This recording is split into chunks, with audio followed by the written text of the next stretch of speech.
नमस्कार दोस्तों, स्वागत है आपका आपके चैनल सिविल एकेडमी में। दोस्त, अगर आप पीडीएफ प्राप्त करना चाहते हैं तो आप हमारे टेलीग्राम चैनल से जुड़ सकते हैं, जिसका लिंक डिस्क्रिप्शन में दिया गया है।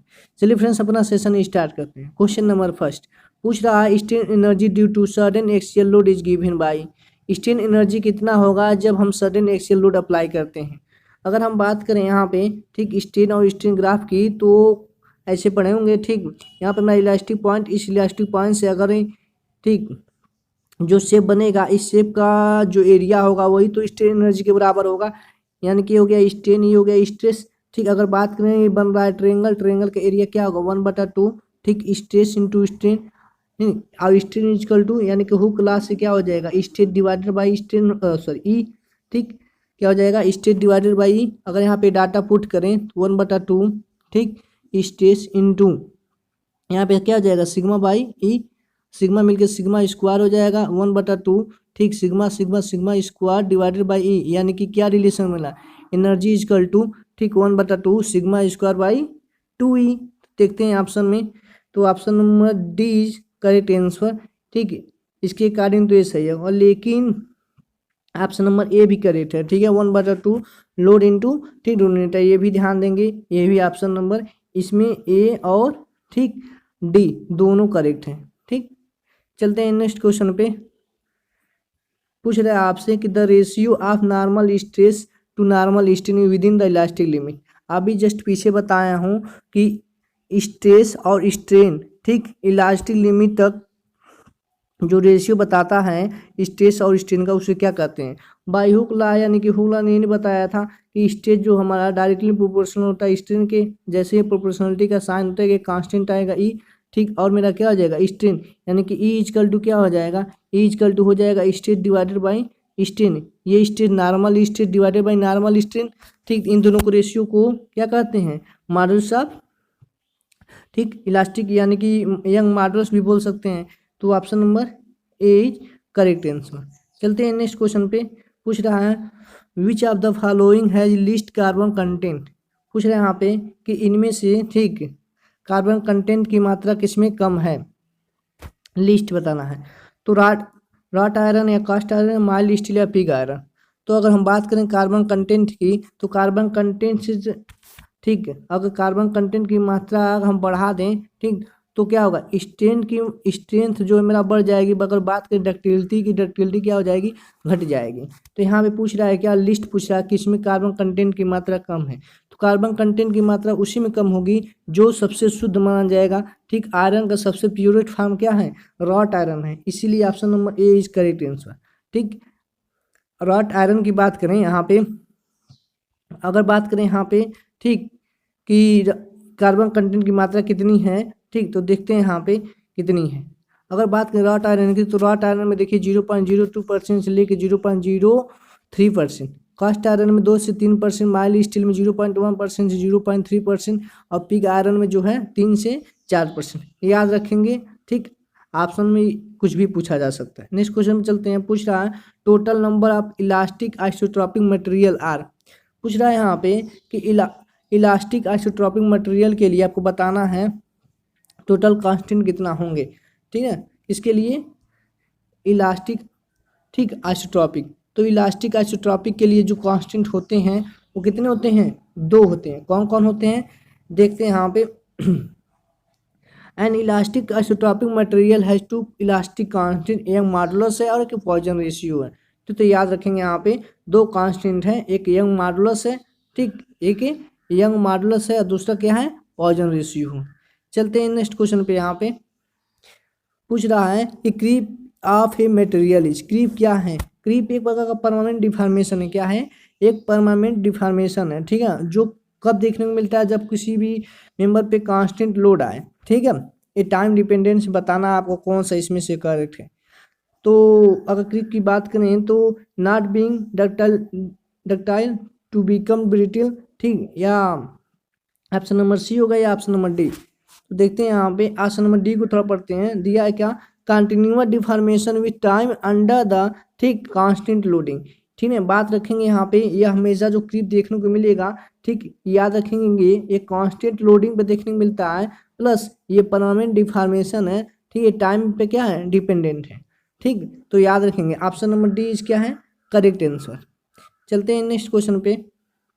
पूछ रहा है आपसे कि which are the following is a, ठीक है, relativity ductile material. Ductile material इसमें से कौन सा है, ठीक। तो अब बात करेंगे यहाँ पे हाई कार्बन स्टील। जब हाई कार्बन की मात्रा ज़्यादा है तो मटेरियल डक्टाइलिटी नहीं कहलाएगी, क्योंकि कार्बन की मात्रा जैसे जैसे बढ़ती है, अगर कार्बन की मात्रा जैसे जैसे बढ़ेगी तो डक्टिलिटी क्या होगी, घटेगी। बट बात करेंगे स्ट्रेंथ की तो वो क्या होगी, बढ़ती है। तो ऑप्शन में ए हो नहीं सकता, ब्रॉन्ज तो हो नहीं सकता, ठीक। कास्ट आयरन में सबसे ज़्यादा यानी 2 से 4% तक कार्बन की मात्रा पाई जाती है। अगर माइल्ड स्टील की बात करें तो माइल्ड स्टील में 0.3%, ठीक है, नियर अबाउट इतनी कार्बन पाई जाती है। सबसे कार्बन किसमें कम है, ठीक है, वो मेरी है माइल्ड स्टील में। तो माइल्ड स्टील हमारा जो है इसमें कार्बन कंटेंट की मात्रा कम है, इसीलिए क्या है, ये डक्टिलिटी है।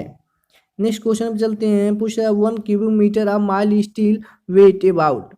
आपको बताना है 1 क्यूबिक मीटर का जो माइल्ड स्टील होगा, ठीक, उसका वेट कितना होगा। तो आपको डाटा ये याद रखना पड़ेगा, कितना होता है 7850 kg, कितना होता है 7850 kg। नेक्स्ट क्वेश्चन पे चलते हैं। पूछ रहा है आपसे in Brinell hardness test the type of indicator. बहुत इंपॉर्टेंट क्वेश्चन है, ठीक है, ये अलग अलग पेपरों में सबसे ज़्यादा बार पूछा गया है। पूछ रहा है यहाँ पे जो हमारा ये टेस्ट में, ठीक है, ये प्रीनल हार्डनेस टेस्ट में पूछ रहा है यहाँ पे जो इंडिकेटर लेते हैं वो क्या क्या रहता है, डायमंड कौन रहता है, हार्ड स्टील कौन, या माइल्ड स्टील या हार्ड स्टील बा। तो यहाँ पे देखते हैं, चलते हैं इसके सोल्यूशन पे जरा, ठीक है। ये देखिए यहाँ पे लिखा है in the Brinell hardness test the, ठीक, indicator is a hardness steel ball which is the, thing placed into the surface using no standard loading the, ठीक, diameter of representing indicator than the measure using the microscope and scale. तो हमारा जो Binal hardness steel है इसे क्या check किया जाता है, या हार्डनेस चेक किया जाता है। पूछा इसमें जो इंडिकेटर लेते हैं वो किस चीज़ का बना रहता है, वो चीज़ किसका बना रहता है, वो बना रहता है हमारा हार्ड स्टील बाल का, इसका हार्ड स्टील बाल का, याद रखेंगे, बहुत इंपॉर्टेंट क्वेश्चन है। चलते हैं नेक्स्ट क्वेश्चन पे। यहाँ पे पूछ रहा है percentage increase of carbon is steel decree. पूछ रहा है अगर हम कार्बन कंटेंट की मात्रा बढ़ाएंगे तो क्या घटेगा, डक्टिलिटी घटेगा, पीछे एक्सप्लेन किया है, ठीक।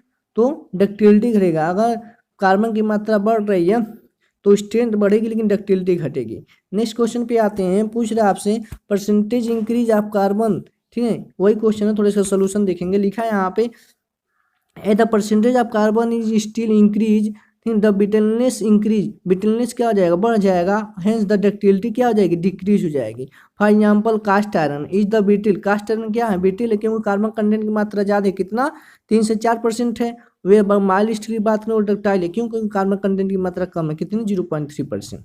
तो ऑप्शन नंबर क्या सही है, option number B correct answer है। चलते हैं नेक्स्ट क्वेश्चन पे। पूछ रहा है which of the following material is expected to the have least volume of Young modulus of elastic. कह रहा है इनमें से जो किसका जो है यंग मॉडुलस सबसे कम होगा। यंग मॉडुलस उसी का कम होता है, ठीक है, जिसका क्या स्ट्रेस जो है क्या हो, स्ट्रेस, यानी कि अगर बात करें यंग मॉडुलस यानी कि ई इक्वल टू 8 होता है स्ट्रेस डिवाइडेड बाई स्ट्रेन, ठीक है। अगर हमारा यहाँ पे क्या पूछा है द लिस्ट पूछा है, तो किसका कम है, अगर हमारा ये जो स्ट्रेस का वैल्यू कम होगा, ठीक, तो ये भी वैल्यू क्या हो जाएगी, कम होगी। तो इसमें से देखते हैं किसका स्ट्रेस का वैल्यू कम होगा। स्ट्रेस होता क्या है, एक इंटरनल रेजिस्टेंस फोर्स होता है, ठीक है, जो डिफॉर्मेशन का विरोध करता है। आप बताइए, ठीक, किसमें ज़्यादा विरोध करेगा, तो हमारा ग्लास या कॉपर एल्युमिनियम या वुड। तो वुड एक ऐसा मटेरियल है, ठीक है, जिसमें डिफॉर्मेशन का स्ट्रेस जो है विरोध करता है, ठीक। इसमें ज़्यादा इन सब ऑप्शन के कंपेयर में देखा जाए तो इसमें क्या होगा, इसमें ज़्यादा, ठीक है, इसमें कम से कम क्या होगा, इंटरनल रेजिस्टिव फोर्स लगेगा, ठीक है। ये जब तुरंत क्या हो जाएगा, चेंज होगा, ये ब्रिटिल है, तो इसलिए option number A is correct answer. चलते हैं नेक्स्ट क्वेश्चन पे। पूछ रहा है आपसे कि the weight of 10 mm diameter mild steel rod per meter length is equal to. आपको बताना है अगर कोई 10 mm डायमीटर का कोई बार है तो आपको बताना है पर मीटर लेंथ है, ठीक है, कितना केजी उसका वेट होगा। तो बात करें यहाँ पे वेट की तो कितना केजी होगा, तो ध्यान देंगे, ठीक, यहाँ पे हम दो मैट्रिक्स लगा सकते हैं, चाहते हैं अगर इससे भी लगा सकते हैं क्या, d² डिवाइडेड बाई 162, इससे भी लगा सकते हैं। अगर नहीं, ठीक है, अगर इससे नहीं लगाएंगे तो एक सोल्यूशन यहाँ पे देखते हैं इसका। अगर डेंसिटी ऑफ माइल्ड स्टील की बात करें तो इतना होता है 7850 kg पर मीटर क्यूब। ठीक, और डायमीटर कितना दिया क्वेश्चन में, 10 मीटर दिया है, मीटर में चेंज कर दिया, 0.01 मीटर हो गया। वेट ऑफ स्टील रॉड का क्या होगा, ठीक है, यही तो होता है। अगर डेंसिटी इक्वल टू क्या होगा, यही तो वेट डिवाइडेड बाई वॉल्यूम। तो वेट अगर निकालना है तो डेंसिटी में वॉल्यूम का मल्टीप्लाई कर देंगे, ठीक, तो हमारा वेट आ जाएगा। तो डेंसिटी आपका 7850 हो गया, और वॉल्यूम क्या हो जाएगा, एरिया इंटू लेंथ। एरिया हो जाएगा यहाँ पे ये, और लेंथ हो गया पर मीटर पूछता है, ये हो गया। जब इसको आप सॉल्व करेंगे तो आपको फाइनल जो आंसर मिलेगा 0.62 kg मिलेगा। तो 0.62 kg, किस ऑप्शन में 0.62, option number D, D correct answer. चलते हैं नेक्स्ट क्वेश्चन पे, पूछ रहा है, ठीक, specification for the hold fast are given term. बहुत इंपॉर्टेंट क्वेश्चन है। यहाँ पे पूछ रहा है कि यहाँ पे हमें स्पेसिफाई करना है कि इसको होल्ड फास्ट को, तो किस में आप इसे स्पेसिफाई करेंगे, नंबर में, वॉल्यूम में, या वेट में, या लेंथ में। दोस्त ये क्वेश्चन भी बहुत इंपॉर्टेंट है, ठीक, कन्फ्यूजन है यहाँ पे। ठीक, ये क्वेश्चन में ये कन्फ्यूजन आता है, होल्ड फास्ट को हम किस में मेजर करते हैं, तो नंबर में करेंगे, वॉल्यूम में करेंगे, वेट में, या लेंथ में। तो होल्ड फास्ट को जो हम मेजर करते हैं वो किस में करते हैं, लेंथ में करते हैं। ध्यान देंगे क्योंकि ये क्वेश्चन आपको, ठीक, बहुत बार पेपरों में, मतलब अलग अलग पेपरों में सबसे ज़्यादा बार पूछे गए हैं। तो होल्ड फास्ट देखने में तो कुछ, ठीक, होल्ड फास्ट क्या होता है, जो दरवाजों में लगता है, तो इसको लेंथ में मेजर करते हैं, याद रखेंगे। नेक्स्ट क्वेश्चन पे चलते हैं। पूछ रहा है आपसे कि मैच द फॉलोइंग, लिस्ट 1 से लिस्ट 2 करना है। तो यंग मॉडुलस किसे कहेंगे, पॉइजन रेशियो, बल्क मॉडुलस, या modulus of rigidity. Young modulus की बात करें तो यंग मॉडुलस को हम दिखाते हैं किससे, ई से, ठीक है। पॉइजन रेशियो हो गया, या म्यू से दिखाएं, या 1/m से दिखाएं, ठीक। अगर हम बात करेंगे बल्क की, तो बल्क को हम किससे दिखाते हैं, के से दिखाते हैं। मॉडुलस ऑफ रिजिडिटी को हम किससे दिखाते हैं, जी से। तो अब देखिए बात करें यहाँ पे ई, तो ई इक्वल टू होता क्या है, यही तो होता है स्ट्रेस डिवाइडेड बाई स्ट्रेन, यानी normal stress divided by normal strain, ठीक। तो देखते हैं यहाँ पे normal stress divided by normal strain किसमें है, ऑप्शन नंबर बी में। ऑप्शन नंबर बी में क्या है, normal stress divided by normal strain. अगर बात करें पॉइजन रेशियो को, तो क्या होता है, lateral strain divided by longitudinal strain, किस ऑप्शन में, ये ऑप्शन नंबर ए में। देखिए lateral strain divided by longitudinal, linear strain को हम लॉन्गिट्यूडनल स्ट्रेन भी बोलते हैं, ठीक है, ये हो गया। बल्क मॉडुलस क्या होता है, normal stress divided by volumetric strain, तो किस ऑप्शन में, ये ऑप्शन नंबर डी में, ठीक। Normal stress divided by volumetric strain. अगर बात करें यहाँ पे रिजिडिटी मॉडुलस की, यानी कि जी की, तो जी इक्वल टू क्या होता है, इसी को एन से भी डिनोट करते हैं। ये होता है मेरा क्या, ये होता है shear stress divided by shear strain, option number C में दिया गया। तो देखते हैं, ठीक है, मॉडुलस ये हमारा हो गया ए में। तो अब देखेंगे क्या होगा, यानी कि 1 का बन जाएगा क्या, 1 का बी, ठीक, और पॉइजन रेशियो का क्या बन जाएगा, ए। तो देखते हैं बी ए किस में दिया है, तो B A option number A में, ठीक, option number A is correct answer. चलते हैं नेक्स्ट क्वेश्चन पे। नेक्स्ट क्वेश्चन आपसे पूछ रहा है कि the ratio of Young modulus of rigidity material give है पॉइजन रेशियो 0.2। पूछ रहा है यहाँ पे कि रेशियो बताना है किसका, यंग मॉडुलस का और मॉडुलस ऑफ रिजिडिटी, यानी कि ई बाई जी का आपको रेशियो बताना है कि ये कितना होगा, ठीक है। तो आप जानते हैं रिलेशन मॉडुलस ऑफ रिजिडिटी, यानी कि ई इक्वल टू क्या जानते हैं, ई इक्वल टू 2g, ठीक, 1 प्लस मी। तो यहाँ पे मी इक्वल टू कितना दिया है, 0.2 दिया है, 0.2 रखेंगे तो यहाँ पे कितना 1.2 आ जाएगा, और इंटू जी को इधर ले जाते हैं तो हो जाएगा क्या, E by G divided by into, ये 2 तो है, 2 इधर हो जाएगा। तो इसमें मल्टीप्लाई जब करेंगे कितना आएगा, 2.4 आएगा, 2.4, यानी ई बाई जी का जो रेशियो का अनुपात आएगा वो कितना आएगा, 2 इंटू 4, 2.4। तो 2.4 यानी कि option number A is correct answer. चलते हैं नेक्स्ट क्वेश्चन पे। पूछ रहा है, इसका सोल्यूशन देख लेंगे। पॉइजन रेशियो आपको दिया गया है यहाँ पे, ठीक, म्यू का वैल्यू आप रिलेशन जानते हैं, इज 2g 1 प्लस म्यू, इसमें रखेंगे जो आपको डाटा तो मिल जाएगा आंसर फाइनल 2.4। नेक्स्ट क्वेश्चन चलते हैं। पूछ रहा है what will be the relation between E and के तो पॉइजन रेशियो कितना दिया है 0.25 दिया है। तो यहाँ पे पॉइजन रेशियो दे कि आपको ई और के में ई और के का रेशियो पूछ रहा है, यानी कि आप जानते होंगे। ठीक, तो ई बराबर क्या होता है, ई बराबर होता है 3k। ठीक, ई बराबर 3k 1 - 2 म्यू।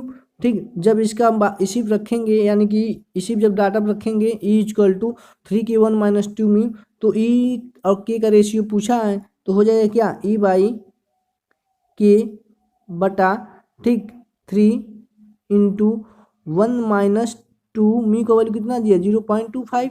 0.25 जब इसको आप सॉल्व करेंगे तो आपको जो फाइनल आंसर मिलेगा वो कितना मिलेगा, ई बाई के का जो रेशियो आएगा कितना आएगा 1.5। तो 1.5 यानी कि ऑप्शन नंबर सी। ठीक है, चलते हैं नेक्स्ट क्वेश्चन पे। ठीक, चलिए फ्रेंड्स आप अपना सेशन इसी पे समाप्त करते हैं। ठीक, वीडियो लंबा ना बने इसी वजह से साथ साथ वीडियो लाते हैं। अगर आपको ये वीडियो पसंद आया हो तो चैनल को सब्सक्राइब, लाइक एंड शेयर जरूर कर लेंगे और बेल आइकन जरूर दबा देंगे। ठीक, जिससे आपको नोटिफिकेशन मिल जाए। चलते, ठीक, अगर आपको वीडियो पसंद आया हो तो चैनल को सब्सक्राइब भी कर लेंगे। Thank you for watching. जय हिंद, जय भारत।